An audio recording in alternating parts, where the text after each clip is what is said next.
መንፈሳዊ ዓለምን በደንብ የሚያስረዳችሁን ቪዲዮ ላሳያችሁ። በተለይ እግዚአብሔር ያላሸከማችሁን ሸክም ተሸክማችሁ ያላችሁ ሰዎች ከዚህ ቪዲዮ እንግዲህ በጣም ብዙ ነገር ትማራላችሁ ብዬ አምናለሁ። በትንሹም ቢሆን ያስረዳችኋል ያላችሁበትን ነገር። እሺ እንየው አንድ ላይ። በመንፈሳዊ ዓለም ላይ ነው ይለናል እና እዚህ ጋር የምትመለከቷት ሴት ሩት ትባላለች እና ከመንፈስ ቅዱስ ጋር ያላትን ፌሎሺፕ ነው የሚወክለው። ይሄ ታንኩ ላይ ያለው የርግቡ ምልክት መንፈስ ቅዱስ ነው የሚወክለው። ከጌታ ጋር ያላትን ፌሎሺፕ ነው የሚያሳየው። ጠንካራ ጸሎት ህይወት አላት። አሪፍ ክርስቲያን ናት ማለት ነው ሩትና ከመንፈስ ቅዱስ ጋር እንግዲህ ይህንን ኑሮ እየቀጠለች ባለ ሰዓት አንዲት ክርስቲያን ታስቆማታለች መንገድ ላይ እና ምንድነው የምትላት? እርዳታ ፈልጋለሁ፣ መንፈሳዊ ህይወቴ ደክሟል፣ እባክሽ እርጂኝና ትጠይቃታለች ሩትን ማለት ነው። እና ሩት ቆይ አንድ ጊዜ ቼክ ላርጋትችን ሴት ትለውና ጌታን ሴትዮዋን ለማዋራት ትነሳለች። የመንፈስ ቅዱስን ኦፒኒየን ሳትጠይቀው ማለት ነው። ያንተ ፈቃድ ነው፣ አንተ ትፈልጋለችን ሴት እንዳግዛት ብላ መንፈሳዊ ዓለም ላይ ያለውን ነገር ሳትረዳ ቀጥታችን ሴት ለማገዝ በመተፍ መልኩ ተወሰናለች ማለት ነው። እና ይሄን ስትወሰን ከጀርባ እግዚአብሔር ይገጽሰውና እንግዲህ አለ ማለት ነው። እና ዋና ፕላኑ ልጅቷ ደክማ ሳይሆን ከጨለማ የተላከች ሴት ናት ማለት ነው። ያቺን ሴት ለማድከም ሁም ብሎ ሰይጣን የላካት ሴት ናትና መንፈስ ቅዱስን ከማማከር በላይ ሩት ያቺን ሴት ማዳመጥ ጀመረች ማለት ነው። ጌታ አዘነባት በዚህ ነገር እሱን ባለመጠየቅ ወይ እሱን ፈቃድ ባለማወቋ ማለት ነው። እና ያው ወርዳ ታናግራታለች። ምንድነው የተፈጠረው? እና ታወራታለች በደንብ በቃ መጸለይ አቅቶኛል፣ መንፈሳዊ ህይወቴ ደክሟል፣ ችግር ውስጥ ነኝ፣ እንድታግዢኝ ፈልጋለሁ፣ እባክሽ እርጂኝ፣ ጸልይልኝ፣ አማክሪኝ ብላ ታወራታለች ማለት ነው። ጊዜ ሰጠቻት እንግዲህ እንደምታዩት። እና ይሄ የሚወክለው እንግዲህ የአንድ ቀን ኮንቨርሴሽን ምናምን ሳይሆን መንፈሳዊ ዓለም ላይ ያለውን ነገር ነው የሚያሳያችሁ። ይሄ ሳምንታት ምናምን ሊሆን ይችላል። በደንብ ይው ብቻ ከዛ ያለባትን ነገር ይው ዘገዘገችላት። ቀስ በቀስ ሩት በጨለማው ነገር ኮንትሮል እየተደረገች መጣች ማለት ነው። ላይ ያለው ሄልሜት ጠፋ። ከጌታ ጋር ያላትን ፌሎሺፕ ጣለች። ታንኩ እንደምታዩት ጠፋ ማለት ነውና አጅሬው እየተደሰተ ነው እንግዲህ። ሩት መንፈሳዊ ነገሯን ጣለች፣ ሄልሜቷም ጠፋ፣ መከላከያዋ። ከዛ በኋላ እንግዲህ እንደምታዩት ዙሪያው ሁሉ ጨለማ ሆነ። ለምን? ያቺ ሴት እርዳታ ፈልጋ ሳይሆን የመጣችው ሆን ብላ የሩትን መንፈሳዊ ህይወት ለማስጣል ነው የመጣችው። እና ከሳምንታት በኋላ ይሄው ሩት ተሸክማት ትዞራለች ሴትዮዋን። በጌታ የቪዲዮ ባለቤት ነው ያለው። ተሸክማት ትሄዳለች እና ብዙ ቢብሊካል ነገሮችን አስተማረቻት። አትሰማም፣ ከላይ የተሸከመቻት ሴትዮዋ አትሰማም። እና ይሄው ሩት በራሷ በጨለማ ቁጥጥር ስር መሆን ጀመረች ማለት ነው። ሴትዮዋን ተሸክማለች። ጌታ ያላሸከማትም ከመንፈሳዊ ዓለም ላይ ያለውን ውጊያ ሳታቅ ጌታ ያልሰጣትን በርደን ተሸክማለች። ዝም ብላ በከንቱ ታስተምራታለች። ያቺ የተማረች አይደለም፣ ፐርፐዟ ሌላ ስለሆነ ከሌላ ቦታ ስለሆነ የተላከችው ማለት ነው። እና አልገባኝም፣ ኮንፊውዝድ ሆኛል፣ አስረጂኝ ትላታለች ዝም ብላ እንደምታዩት ነው እንግዲህ።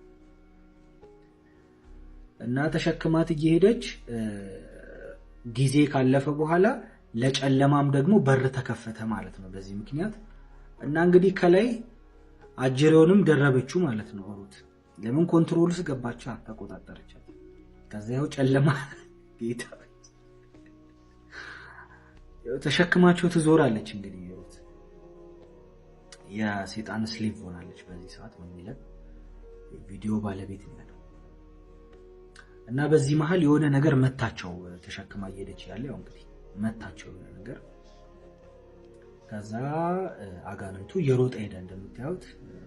ምንድነው የመታን? ምንድነው ያፈነዳን አለች። እና እግዚአብሔር ሲረዳት አንድ በጸሎት የጠነከረ ሌላ ክርስቲያን የመጣው እሱን ያፈነዳቸው። በልሳን ጸልዮ ይሁን ምን አድርጎ ይሁን አይታወቅም፣ አፈንድቷቸዋለች። ከዛ በኋላ ይወርድና እንግዲህ ያማክራታል ማለት ነው። ለምን እንደዚህ ያደረግሽ? መንፈስ ቅዱስ ያላዘዘሽን ነገር ለምንድን ያደረግሽው? አሳዝነሽዋል መንፈስ ቅዱስን። ፈቃዱን መጠየቅ ነበረብሽ። ሸክምም ከሰጠሽ እሱ ነበረ ላንቺ መናገር የነበረው። አንቺ ግን ጌታ ያላዘዘሽን ሸክም ተሸክመሽ መንፈሳዊ ነገርሽንም ጥለሻል፣ ከጌታ ጋር ያለሽንም ፌሎሺፕ አቁመሻል አላትና እግዚአብሔር ነው የጠራሽ እሷን ለመርዳት እግዚአብሔር ነው የጠየቀሽ እያላት ከዛ መሀል ላይ ትገባለች። አረ ምን ሆነሃል አንተ? እሷ እኔን በሁሉም ነገር ለመርዳት እኮ ፈቃደኛ ናት። አንተ ምን አገባህ አለችው። ጥፊ ከዚህ አንቺ አላት። አንቺ ሌዚ ክርስቲያን ነው ፐርፐዝሽ ያው ሌዚ ስለሆንሽ ነው። ሌዚነስ ውስጥ ስላለሽ የእሷን ህይወት ለማድከም ነው እንጂ አንቺ የሆነ ሶሉሽን ፈልገሽ አይደለም ብሎ አባረራትና